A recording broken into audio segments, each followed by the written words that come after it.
NTE's story has been getting a lot of criticism since launch, and honestly, some of it is completely fair. Taygedo has become so controversial that the developers are literally giving players the option to mute him. Some people think the pacing drags, others feel like the characters haven't done enough yet to leave a lasting impression. So when I say that NTE's story is better than you think, I can already hear some people disagreeing. And to be fair, a few weeks ago, I probably would have understood why. If you only look at the problems, it's easy to come away feeling disappointed. But the more I sat with NTE's story, the more I found myself coming back to the same thought. Why did I enjoy it more than I expected? The funny thing is, I think the answer is surprisingly simple. People are spending so much time talking about the things NTE gets wrong that they're overlooking the things it gets right. And there's one episode in particular, the final, where the storytelling reaches a level I genuinely didn't expect from a launch gacha. That's the moment that completely changed my opinion on NTE's story. Not because everything works, that's exactly where the difference starts. It's where the things that do work give the story a very clear identity from the very beginning. And by the time I reached the final episode, I realized something. NTE wasn't trying to tell the same kind of story as most gacha games. And once that finally clicked for me, a lot of the decisions that felt strange at first started making a lot more sense. So before we talk about everything NTE gets right, let's start with the criticisms. Before we get into the things NTE does well, I think it's only fair to talk about the things that hold the story back. And to be fair, there are few. Some of them I completely agree with, others are a lot more debatable. But if there's one criticism that almost everyone seems to agree on, it's Taygedo. At this point, this little guy doesn't really need an introduction. In fact, things have gotten so bad around him that the developers are literally giving players the option to mute him in the upcoming update. And honestly, part of me is happy about that. The other part just feels bad for him.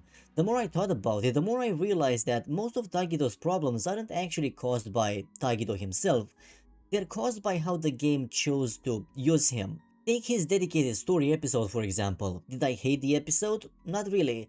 That's the funny thing. If you took that story out of the main narrative and presented it as optional side content, I probably wouldn't have had a problem with it at all.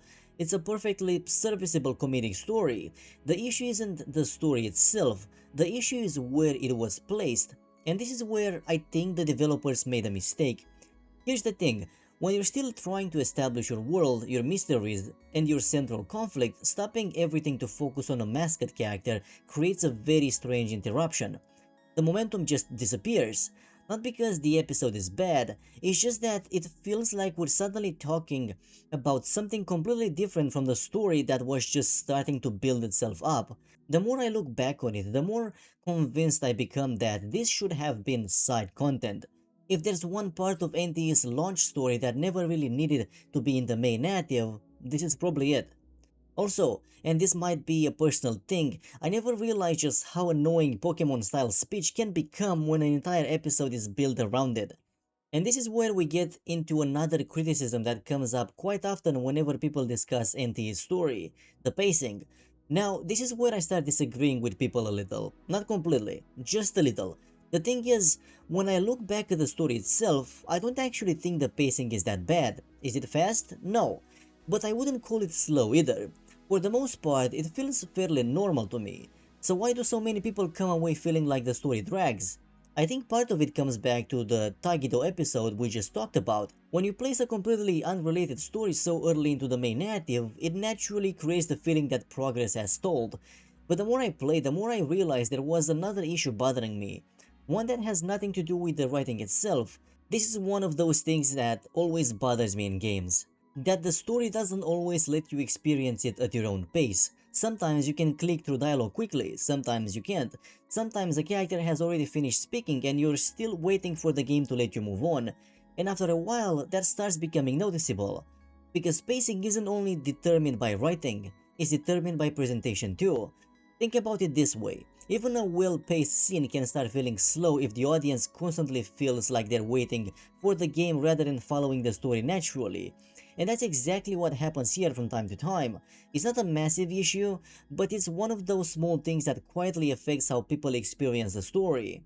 Now, here's the criticism I disagree with the most. Whenever people talk about NTE, I keep seeing the same complaint pop up. The characters aren't memorable enough. And every time I see that criticism, I find myself asking the same question. Compared to what? Because if we're being honest, most gacha games don't launch with a roster full of iconic characters. That usually comes later, after multiple story updates, after character arcs, after the writers have had time to develop them. NTE isn't really any different in that regard. The reason I push back on this criticism is because I think people are asking the wrong question. The question shouldn't be, are these characters unforgettable? At least not yet. The real question should be, are they enjoyable to spend time with? For me, the answer is yes. The cast has personality, the interactions are fun, the characters feel distinct from one another. Are they all going to become fan favorites? Probably not, at least not right now. But that's not really what I'm looking for at this stage of the story. What I'm looking for is potential, and I think NTE has a lot more of it than people give it credit for. Which is probably the best way to summarize my issues with the launch story as a whole. There are definitely flaws, some of them are entirely self-inflicted, but the more I thought about them, the more I realized that most of them aren't deal breakers. And that's exactly where my opinion on NTE starts to differ from a lot of the discussion surrounding it. Because once you move past those issues, there is a lot more to like than dislike.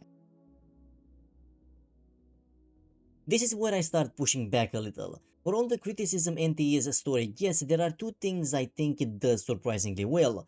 The first one goes all the way back to the beginning of the game itself. This is actually an argument I made in a previous video on NTE, and judging by the response, it's one a lot of people disagreed with. Looking back though, I think part of that was my fault. When I said NTE had a strong beginning, I don't think I ever properly explained what I meant by that. I wasn't saying the opening was perfect, and I definitely wasn't saying it's the only correct way to start a story. There isn't one. Different stories need different beginnings. But the more I thought about it, the more I realized that most good openings are trying to accomplish the same few things. They need to establish the world, they need to establish the conflict, and most importantly, they need to give you a reason to keep going. So here's the question, did NTE actually do those things? For me, the answer is yes. And the reason it worked has very little to do with the plot itself, it has to do with identity. From the very beginning, NTE knows exactly what kind of story it wants to be. This isn't another post-apocalyptic journey, it isn't a story about saving the world every 5 minutes, it's an urban fantasy mystery.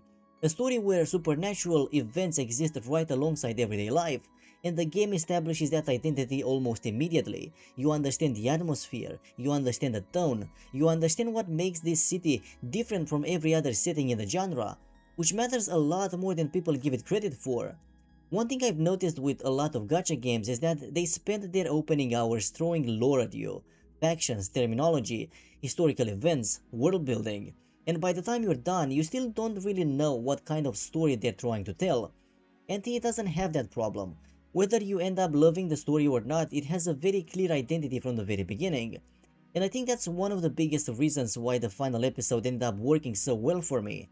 By the time the story asks you to care about its larger mysteries, the foundation is already there. And honestly, the spin-offs surprised me even more, not because I expected them to be bad, I just didn't expect them to be this good. In fact, outside of the final episode of the main story, I probably had more fun with the spin-offs than I did with the main narrative itself. And that's not something I say very often. Two of them stand out in particular. The first one is the story where we somehow end up creating a band? Then the second is Lacrimosa's spin-off. And if you've played the flying chase sequence through the city, you probably already know where this is going. That scene was incredible. But here's the thing, what impressed me wasn't the individual moments themselves, it was why those moments worked. At their core, these are fairly simple character stories, they have conflict, they have character development, they expand the world. They're doing exactly what good side stories are supposed to do, so why do they stand out so much? The presentation, that's really the secret. The cinematography, the music, the set pieces, the energy behind every scene. The band story had amazing songs created specifically for it. Lacrimosa's story gives us one of the most memorable action sequences in the entire game. By the time I finished them, I kept coming back to the same thought. Why does this feel so much bigger than I expected? Everything feels more cinematic, more dynamic, more ambitious. There were genuinely moments where it felt like the developers put more effort into some of those spin-offs than they did into parts of the main story, and I mean that as a compliment.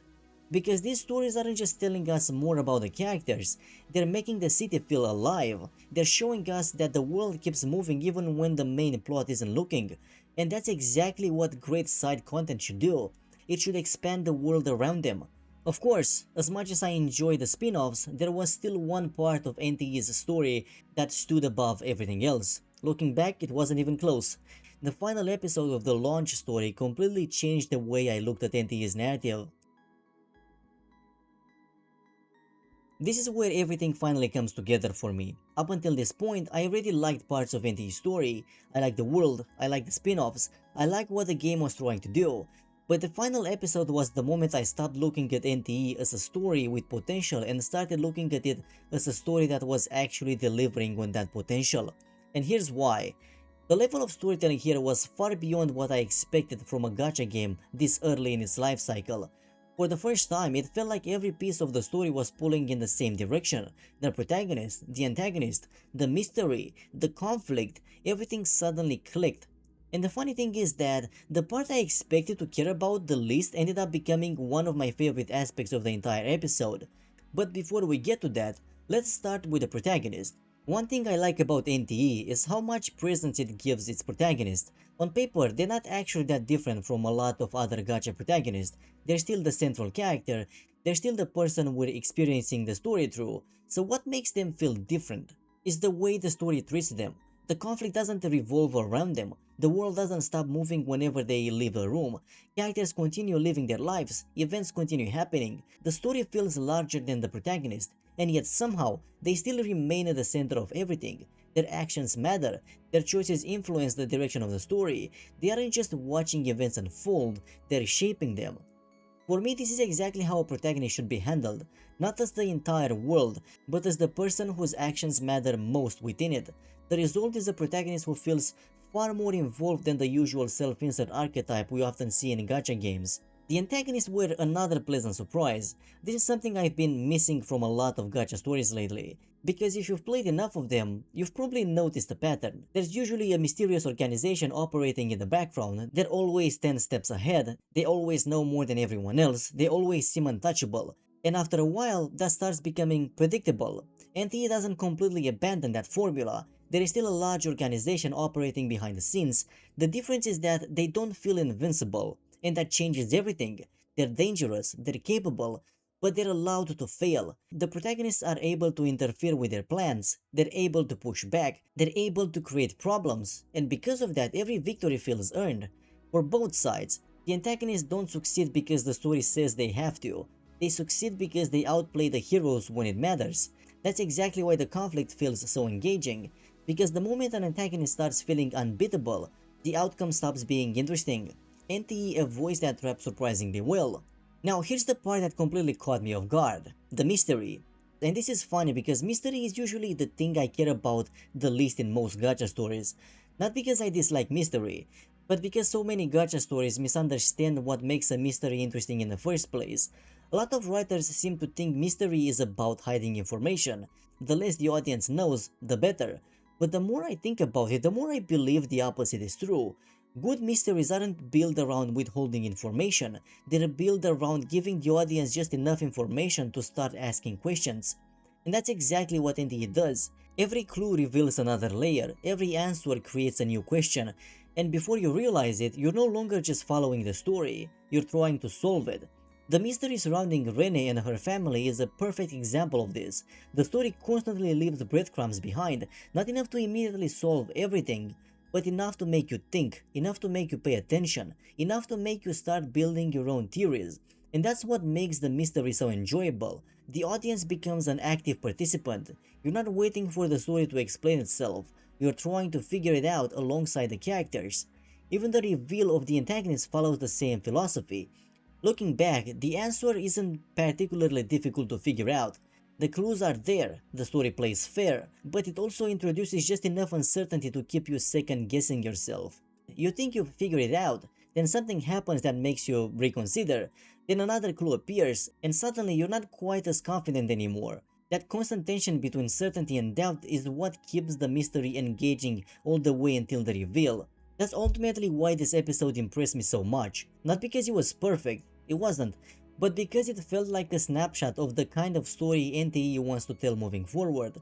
A story built around mystery, a story built around characters, a story built around conflict where both sides feel capable. And if this episode is any indication of where the narrative is heading next, then I'm genuinely excited for its future. I know there are still people who aren't convinced by NTE's story, and honestly, that's completely fair. The launch story has flaws. Some of them are pretty easy to point out, but if the final episode proves anything, is that beneath those flaws is a genuinely compelling foundation. Not someday, not after years of updates, right now. And with the first story update just around the corner, that's probably the best position a new narrative can be in. What do you guys think? Am I giving NTE too much credit? Or do you think people have been a little too harsh on the story so far? And what are your expectations for the first story update? Anyway, that's gonna be all from me for this one. As always, thanks for watching, and I'll see you in the next story.